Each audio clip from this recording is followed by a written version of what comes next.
the other day in the hallway. You're singing "Oh Happy Day." And she tried to blame it on the dogs. Now, not later, justice. There is no longer a federal constitutional right to an abortion. Justice. People say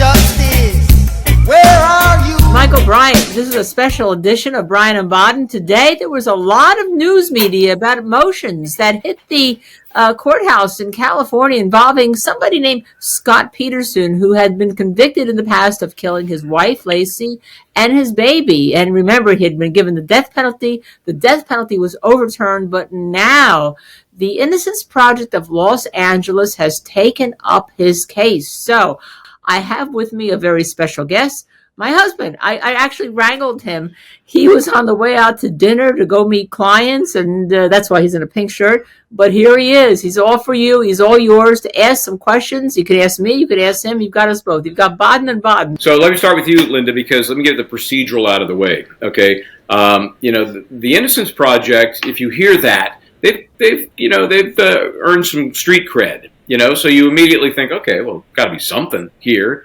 What's your take on, seemingly out of the blue, these three motions that have been filed to effectively, get Scott Peterson out of prison?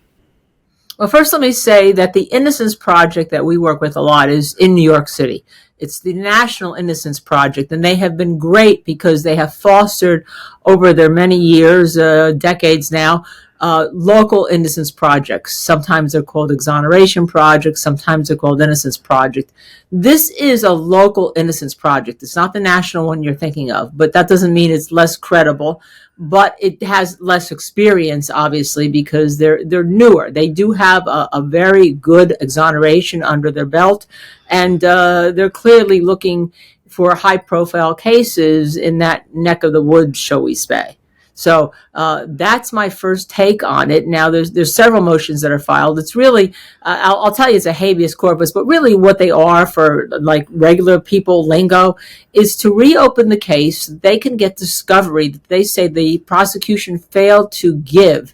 And then they want to have not only that discovery, but they want to have items tested that they say either were not given to them, were not properly tested, or that the scientific value of the tests are no longer credible because new testing is so much more better from 2002 to 2024. Yeah, and that's not a surprise. We've seen that before. Updated scientific techniques have led to different outcomes in a number of cases, sometimes finding somebody that was totally under the radar. So Doctor, let me ask you a couple of questions. I've been looking at the paperwork here because your connection to this is intimate.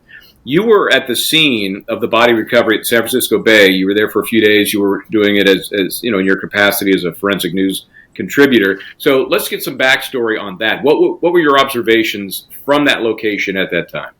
Well, when I came down to San Francisco Bay shortly after the two bodies were found, they'd been missing for about 4 months, from December 24th until the middle of May.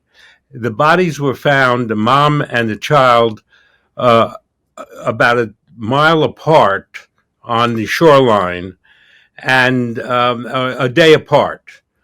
The mom, Lacey's body, was severely decomposed, consistent with the 4-month duration that she was in the water. The baby was in excellent condition. And what had happened is that even after death, Lacey's body had protected the baby in her womb until the abdomen opened up due to decomposition, and the baby came to the surface a few days before they were found on the shoreline. So I was able to see the shoreline where the bodies were, and the baby was in very good, intact condition. Let's talk about the baby, because there seems to be some suggestion that because of the length of the femur, starting to get beyond me when you start naming bones, But there's some suggestion that the baby was older, or the fetus was older than the evidence to this point has suggested. No, I think that going back 20 years at the time when I looked into this matter, the baby clearly was a full term, almost full term, 8 months fetus still, had not yet been born. The autopsy of the mom showed that the cervix was still intact. It was not a vaginal delivery, which sometimes can happen after death. The baby was delivered because the top part of the womb, of the uterus, decomposed and opened up, and the body then came out to the surface, and both bodies were in the same tidal situation in the water and was washed up onto the shoreline at that point. So there's been some suggestion that the baby, I don't know if I should be saying baby or fetus, was strangled. So to say it was a baby would suggest it was born, took a breath, and then died. But have you seen any evidence to suggest this fetus was strangled? No, the Connor was already the child was already named Connor in utero. Connor was almost full term development in the uterus when Connor came out, because the mother's decomposition, various debris came onto the body. Often when bodies float in water after death, debris will, especially after 4 months, will deposit on the body's surface, or injuries may occur while the baby it goes around in the water and while fishes come at it, etc. So the baby had some debris material on its surface. There was some tape type plastic that was found on the baby, which could have been debris in the water, or could have been a tape that was placed on the mom after death, and tape was put on the body to keep it intact while being moved to go into the water.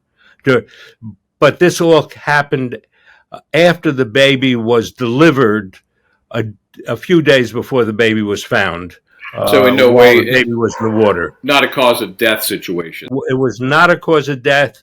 The autopsy was done. The baby was not strangled, and the baby was not born. The baby did not breathe in any oxygen. The lungs were not inflated, and there were no injuries to the baby other than death because the mother had died. What would you need to see from a forensic standpoint that would lead you to believe there should be some different conclusion to this case than that Scott Peterson killed Lacey and the unborn child? No, as far as the autopsy and the findings were, Lacey was pregnant near term when she died, and the cause of death of Lacey was not determined, and partly because some of the body parts were missing in the course of the decomposition. But the medical examiner and the jury concluded that she died of a death due to homicidal activity of undetermined means. From a forensic standpoint, it's more about what happened before the death, and what they found after the fact. If you can't determine cause of death, you can't determine cause of death. That's not going to change. But it sounds like it's more about the facts that led up to her disappearance and ultimate death, which is going to yet to be seen. So let me ask you, Linda, a couple questions. First of all, why bring a motion to seal this material? Well, very interesting. Number one, there was some indication that they said that people possibly were afraid to come forward in this high-profile case. That's the first reason. The second reason is there may be some indication that they have a confession from somebody else, but that really is not a reason to seal, because as we all know, Michael Bryant, in high-profile cases, people confess all the time falsely.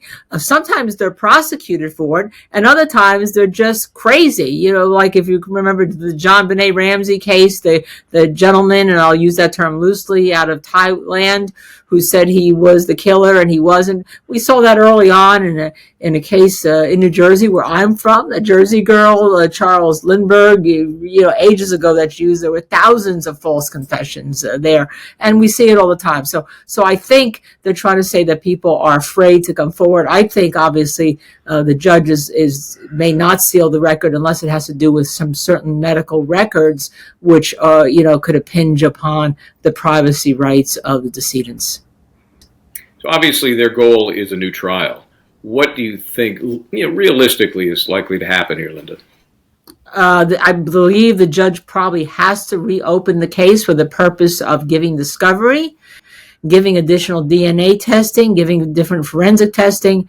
And my gut feeling as a defense attorney on this case tells me that that's not going to change anything, that they may get that, and whether or not the conviction would be overturned because of failure to give evidence is a real long shot at this stage. But then again, we haven't seen the documents, and having been involved in a lot of Innocence Project cases, we can't make that judgment or make that prejudgment at this time.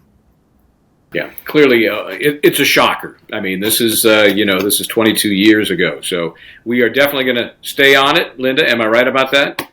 Absolutely. Bryant and Baden are on this. Michael Bryant will be there. I'm going to send him he likes to go on field trips. So I'm sending you to the San Francisco Bay, Michael Bryant. We will keep you posted.